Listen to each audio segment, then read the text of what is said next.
The year is 2001, and things are not looking good for the Dreamcast. This was also the year when Mariah Carey decided that she can act, Fear Factor dumped a bunch of roaches on Stephen Baldwin, and Nickelback broke into the mainstream with How You Remind Me.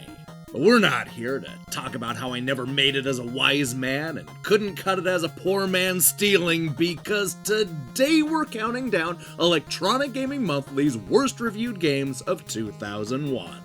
Are we having fun yet?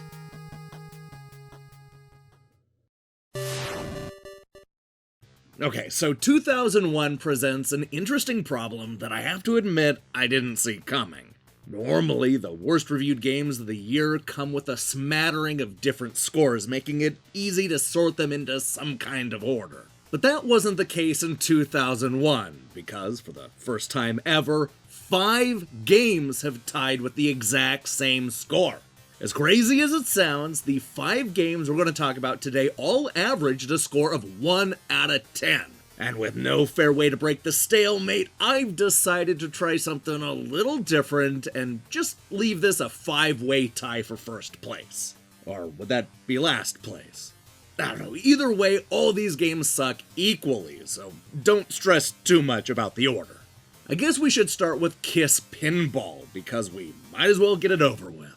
This is a budget-priced pinball game based on a band who hadn't had anything even remotely resembling a hit song in at least a decade. It's also a stark reminder of the kinds of games popping up for the original PlayStation now that the PS2 is here. $10 will get you into a movie, buy you a decent dinner, or allow you to add Kiss Pinball to your video game collection, notes Ethan, the one critic who clearly pulled the short straw. Of these, the last option is the only one guaranteed to leave you really pissed off at the end of the night. This game has a cool license, but does absolutely nothing with it. It was understandably perplexed that Kiss Pinball didn't feature any Kiss music, which you gotta admit seems like a curious oversight. He also hated the clustered boards, the awful control, and the complete lack of finesse. Ethan ultimately concluded that after about 15 minutes, Kiss Pinball will be tucked back into the jewel case, never to be pulled out again. EGM was not fooled by the budget price and ultimately gave Kiss Pinball a past its prime score of 1 out of 10.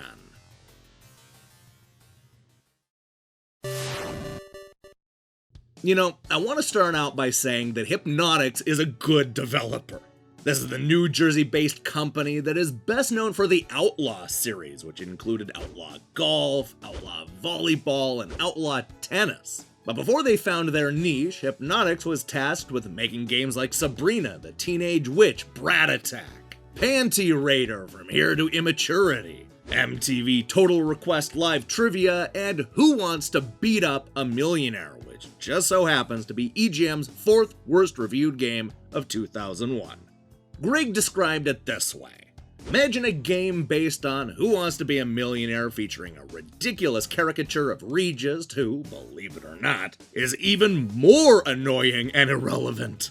Unlike the true show, this parody rewards players for answering questions correctly by giving them a chance to beat up a millionaire. Beating them, of course, earns you their money. You know, that's a fun enough idea, but the execution is all wrong. Instead of filling the game with witty, odd trivia, you get a collection of questions that belong on Who Wants to Be a Millionaire for the mentally challenged. Greg recommends that you go into your local retailer, stand in front of the game, and direct people away. Thankfully, there's no reason to do that these days, but I'm pretty sure that score of 1 out of 10 still stands.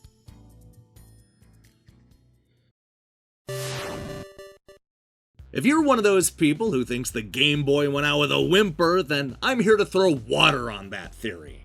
Even with Nintendo shifting resources to their next generation handheld, the Game Boy Color was still a real contender.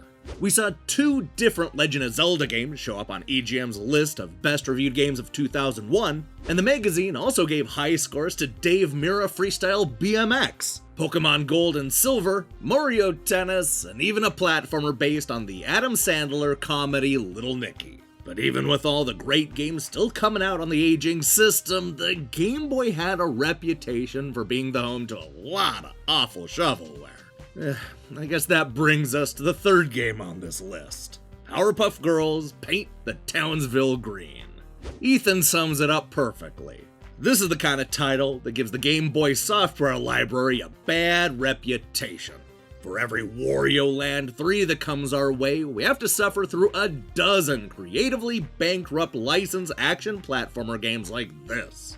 The developers do not get a single thing right here. The level layout is messy, the control is awkward and unresponsive, the music is monotonous, and the graphics are inexcusably poor. If you're looking for a silver lining, then Ethan has found the one good thing about Paint the Townsville Green. It has a battery backup for saving. But who cares when the damn thing isn't worth playing anyway? There may be sugar and spice, but EGM had nothing nice to say about Powerpuff Girls Paint the Townsville Green, which scored a pathetic 1 out of 10.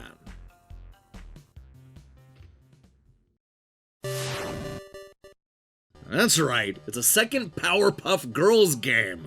When Nintendo released 2 different Legend of Zelda games on the same day, everybody loved it. But when BAM did the exact same thing with the Powerpuff Girls, the response was considerably less enthusiastic. In fact, I think it's fair to say that the reviews were almost hostile.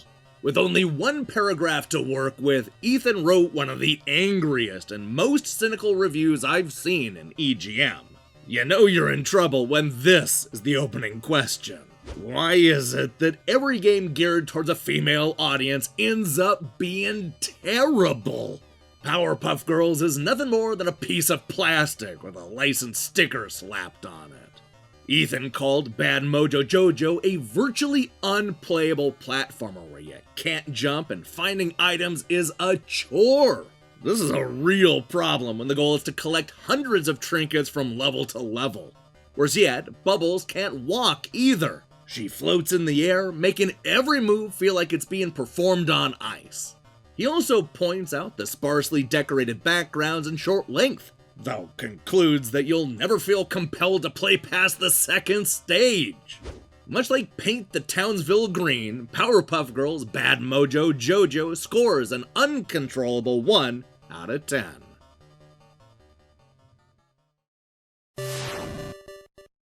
Now, if you're the type of person who absolutely must know what the worst of the worst is, then the answer is clearly Batman Beyond: Return of the Joker.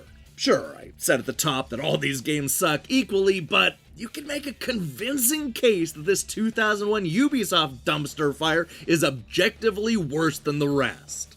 While every game scored a 1 out of 1, only Batman Beyond did that with 3 editors weighing in. That means that 3 different people gave this late-generation PlayStation game a 1, which in my book is an extra layer of awfulness that the other 4 games didn't have to worry about. Yeah, you can complain about my ruling all you want in the comments below, but I think it's fair to say that Batman Beyond is EGM's worst reviewed game of 2001.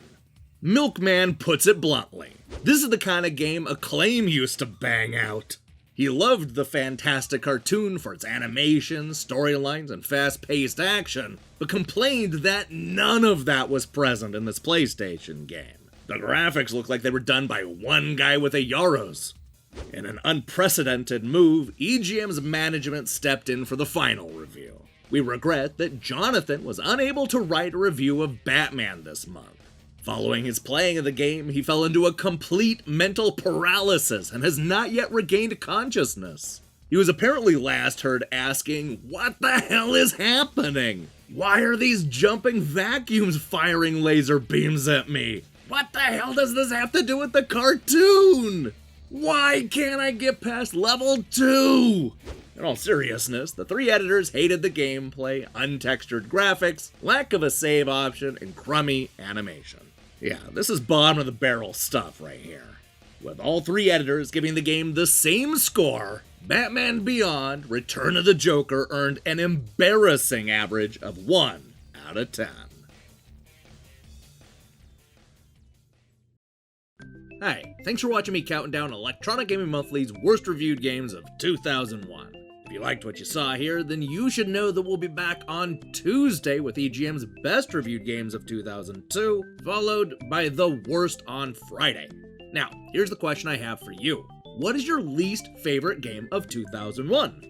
I don't know if it's just me or what, but after spending so much time talking about 8 and 16-bit games, these games from 2001 don't seem that old. How has it almost been 20 years? Anyway, we'll be back next week for the final 2 episodes of EGM's best and worst of the year. But don't you dare fret, because we have a bunch of related lists and charts ready for 2020. If that sounds good to you, then I strongly recommend you click that subscribe button and support what we're doing here. Until then.